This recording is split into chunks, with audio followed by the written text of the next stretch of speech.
Welcome to the deep dive. Today, we're looking at something that, on the surface, seems incredibly simple.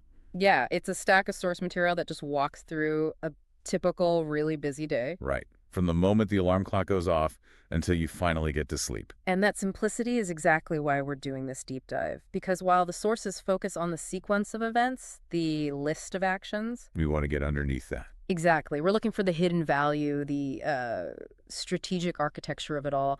What does this routine really tell us about balancing everything? Productivity, health, family, Absolutely. It's like we're reverse engineering the busy life to find those critical moments. those little windows that anchor your health or reduce stress. We're moving past just describing the day to understanding the purpose behind it all. It's about finding the method in what looks like, madness sometimes. Okay, so let's start at the very beginning, that moment of ignition for the day. The alarm clock. And the source material is so relatable here. It starts with that sound we all know and probably dislike. That ring, ring, ring. That's the starting gun, isn't it? And what's crucial is the point the sources make about the transition. You mean between waking up and getting up? Yes, waking up is passive, your eyes just open, but getting up, actually standing up and leaving the bed, that's the first real act of self-discipline for the day. It's overcoming that initial friction. I like that. Once that's done, the routine moves to that quiet internal preparation. The coffee Yeah. or tea and maybe some toast or fruit. And that quiet ritual is so key. It's not just fuel. It's about, claiming a moment for yourself before the world rushes in. Or before the rest of the household rushes in. That's the one. It sort of sets the frame for the rest of the day. And that frame is immediately tested if you have kids, because the sources pivot right to the busy family morning. They do. That quiet coffee time is suddenly over. The focus becomes totally external. It's all logistics, isn't it? Making lunch, checking for backpacks, getting everyone ready. These are not small tasks. It's a huge amount of organizational work before you've even really started your day. Which leads to what the source calls the school run. And that final goodbye at the school gate. That's a hard cutoff. It's like the first major project of the day is complete. Exactly. The kids are launched. Now you can finally shift your focus to the next phase, Which is the professional world, starting with the commute. the commute, which the sources paint a full picture of. You've got driving, the bus, the train. Or the subway. I thought the description of the subway as fast but very crowded was perfect. It really highlights that trade-off we all make, doesn't it? Speed versus comfort. How much of your personal space will you give up to save a few minutes? It's a daily calculation. And the commute itself is this weird buffer zone. It can be stressful, but it's also the time you use to mentally shift gears from home to work. That's true. So you get to the office, you say your hellos, you sit down, and then, The morning meeting. right, the formal start. The boss talks, projects are discussed, the week gets planned. It's a time to listen and a time to speak up. And what's the one thing that fuels it? Coffee. The source literally calls it the fuel for the meeting. It just shows how much professional life runs on that little bit of stimulant to keep the energy up from the morning rush. But you can't run on that all day. Yeah. The sources are very clear that you need a reset. Which brings us to what's explicitly called the favorite part of the day. Lunchtime. And this is where the routine is so intentional. Lunch isn't just about grabbing a sandwich or a salad for energy. No, it's a mental break, a mandatory one. And the social part is key. You go out with work friends, and there's one very important rule. You don't talk about work. You talk about life. You laugh. You actually relax your brain. That's such a powerful idea, that a productive routine doesn't just allow for social breaks, it actually requires them. It's not a distraction, it's an essential input. It's what prevents that afternoon slump from taking over.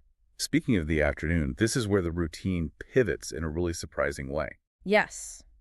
It's not just about finishing work, there's a scheduled appointment. And if you, the listener, are thinking about how busy this day is already, the question is, why is this non-work thing prioritized? And the answer is proactive health. It's a planned intervention. The appointment is with a nutritionist, a food doctor. It's about learning how to eat better within this hectic life. This is such a critical point about managing a complex schedule. You often don't have the mental energy to research and implement perfect habits on your own. So you outsource it. You do. You get clear, simple instructions. Eat more vegetables, drink more water, maybe less pizza or cookies. But getting that advice from a professional makes you way more likely to actually do it. It turns health from just an idea into an actual scheduled part of your day. It's an investment. Exactly. And after that, the workday wraps up, the sun goes down, and you head into the evening commute. And the feeling described is tired, yeah, but also happy to be going home. Then there's that arrival ritual. It's so human. You open the door, you take off your shoes. And you sit on the sofa for just 1 minute. That sacred minute. It's the final buffer between your work life and your home life. The quick reboot before dinner, which the sources frame as the key time to connect. And it connects back to the nutritionist, too. The suggestion is cooking at home, something like soup or grilled chicken, is usually healthier. The routine reinforces itself. And then everyone's at the table talking about their day, asking the son, how was school? And getting those classic short answers, it was good, or we played football. It's that structured moment for connection that keeps the family in sync.